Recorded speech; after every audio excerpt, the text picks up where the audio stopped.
The beach.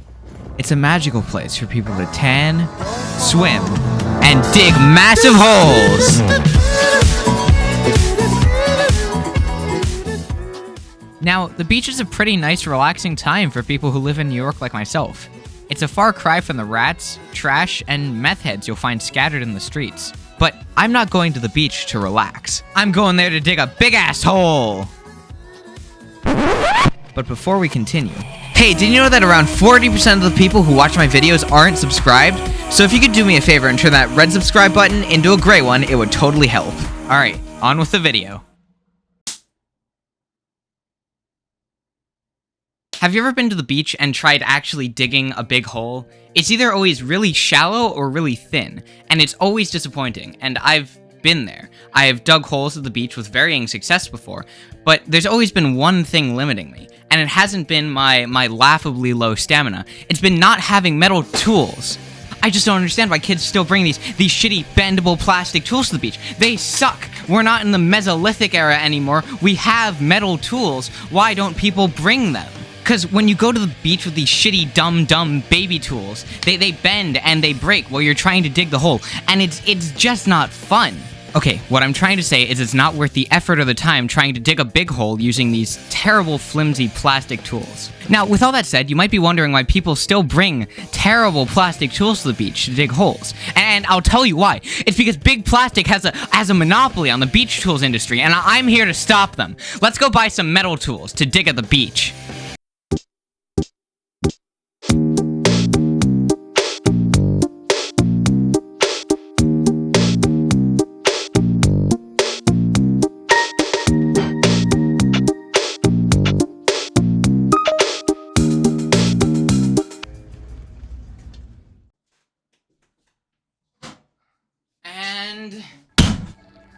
Now, you might be seeing what I bought and thinking, hey, Elijah, that's not a shovel, that's a spoon.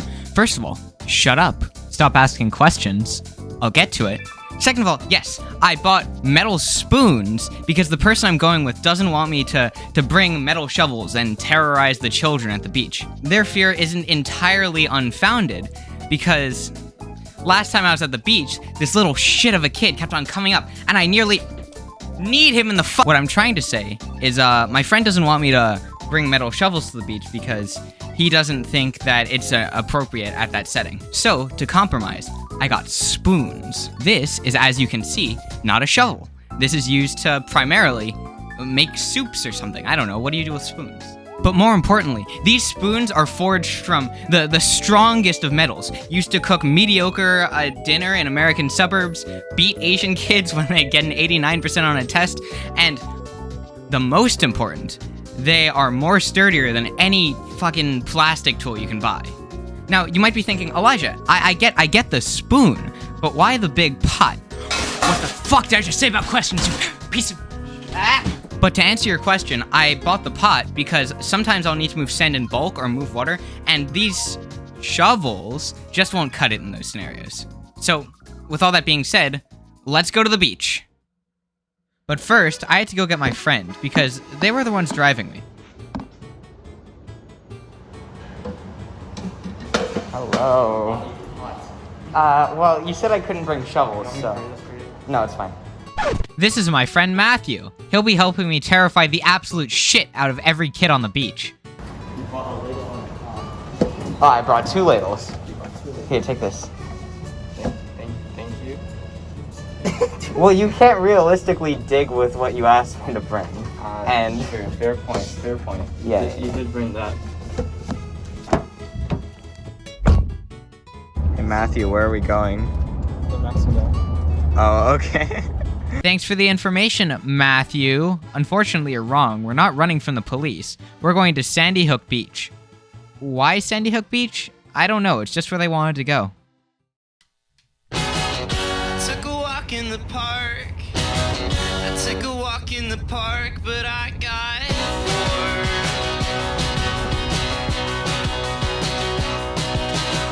I took a moment to breathe. What am I outside for?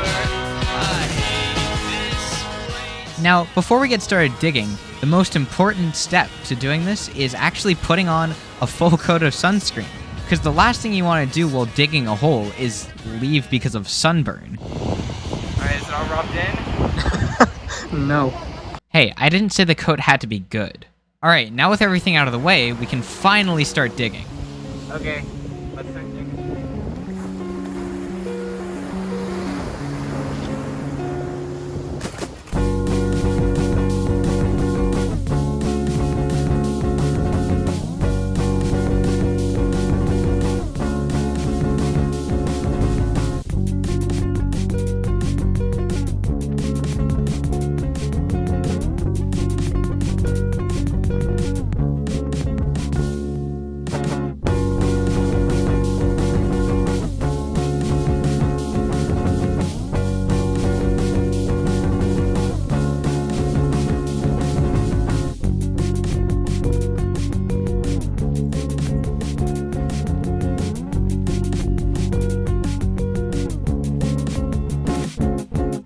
Matthew, got an update on the hole?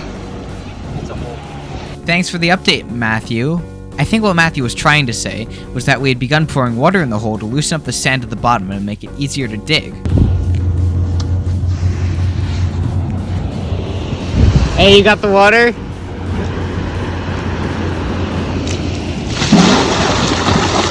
Yeah, alright.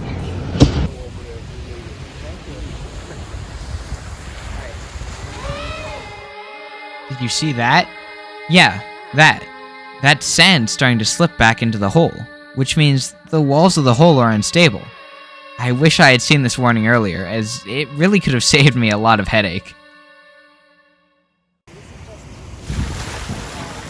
scared the shit out of me. Dig, peasant boy, dig!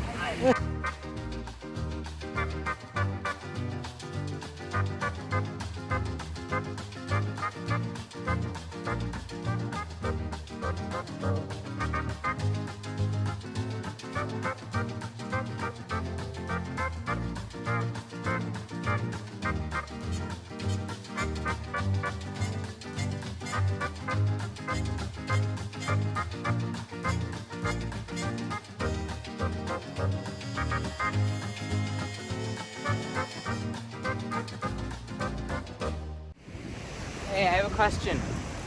What God do you believe in? What God do you believe in? Hey, we at water? We at water? We got water. Yeah, let's go! Alright. Now, you might be wondering why there's water under the sand. Well, once you dig deep enough at a beach, you eventually dig to a point where you'll find water. Unfortunately, once you hit water, it becomes problematic. This is because the sand that the water is touching gets dragged closer to the center of the hole when you dig down.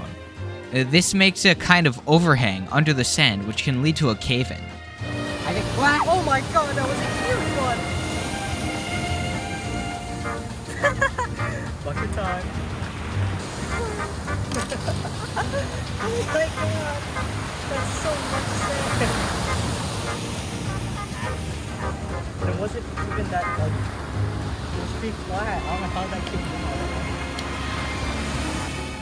out. See? This is where the bucket really came in clutch. Remember when I said I would need to move sand in bulk? I was referring to the sand that falls into the hole when it caves in. And it caves in a lot. Oh! And now there is. Whoa! Whoa!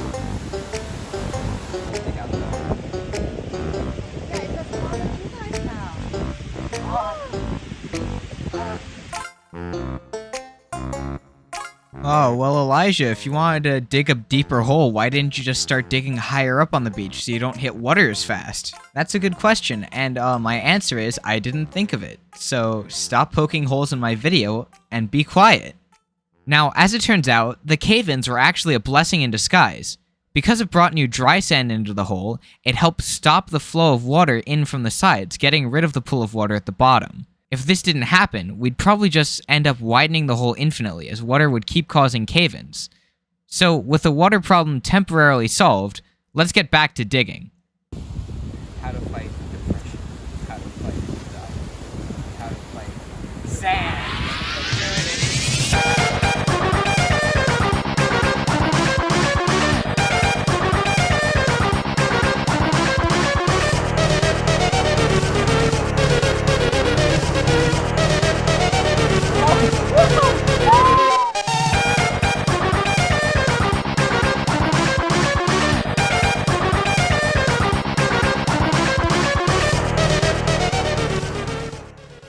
Okay, so by this point, it was nearing 5 p.m. We'd been at the beach since noon, and our arms are getting pretty tired.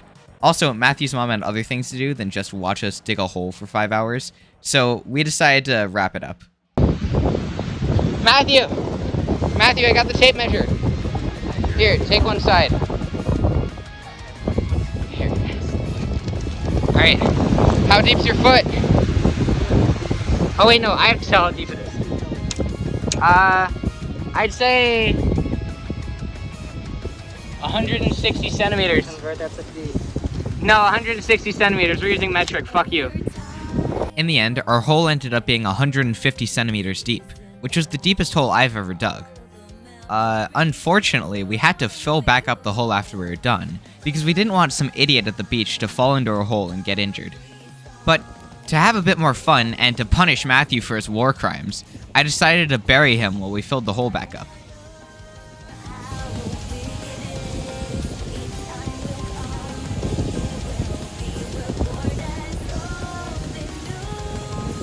Oh, Matthew, grab the spoon. Around where you're digging, yeah. I got it.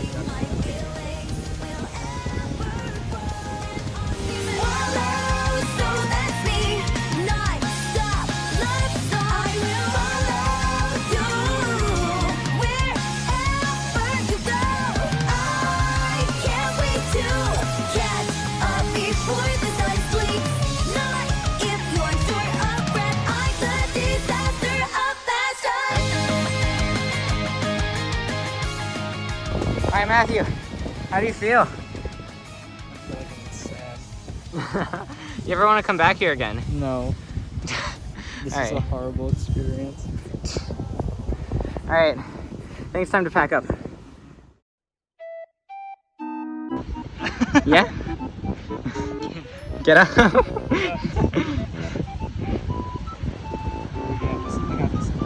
got this. I'm not gonna hurt myself. I'm not a little infant.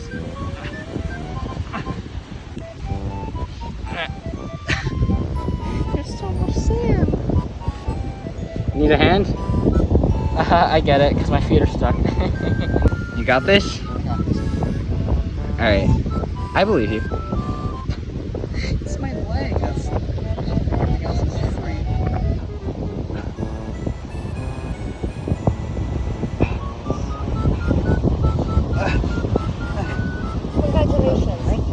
Hey, you made it out. Let's go. Hey, can you give me a hand? I need help getting up.